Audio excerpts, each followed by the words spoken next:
যানজটে জেরবার ক্যানিং শহর। একদিকে টোটো, অটো ও বাসের দ্বৈরথ্যে নাজেহাল নিত্যযাত্রীরা।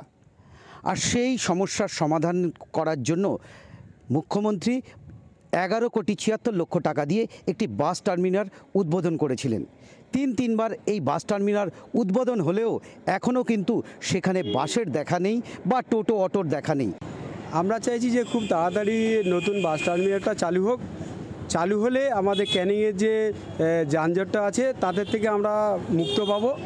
আর মুক্ত পেলে এই যে অ্যাক্সিডেন্ট হচ্ছে, বারবার যে অ্যাক্সিডেন্টগুলো হচ্ছে, এর থেকে আমরা মুক্ত পাবো। ক্যানিং এটা ঠিক যে পুরানো শহর, এখানটায় বহু যানজট হয়, অটো টোটো বাস একটা শহরের উপর থেকে যায়, একটা ঘিঞ্জি এলাকা।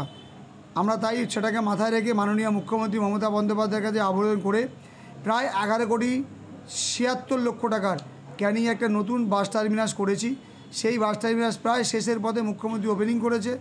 আমরা নিশ্চিত যে এই লোকসভা নির্বাচনের পর ক্যানিংয়ের যত যানবাহন আছে, এই বাস অটো টোটো সমস্ত এই নিউ বাস টার্মিনাসে ঢোকাবো এবং চিরজীবনের মানুষের যে সমস্যা, পথ চলতি মানুষ যে ট্রেন ধরতে পারে না গাড়ির আবাদে, বা মানুষ চলতে গেলে মানুষের জ্যামে পড়ে, সেই জ্যাম থেকে পুরোপুরি মুক্ত হবে।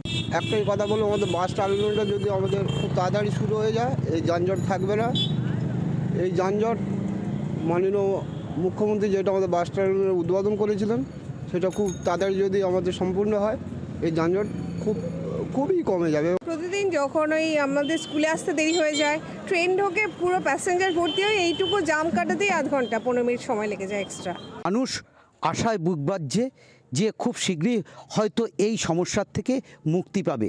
এখন দেখার বিষয়, আদৌ কি এই সমস্যার সমাধান হবে? আমার শহর ক্যানিং থেকে রাজু দাস, কলকাতা টিভি।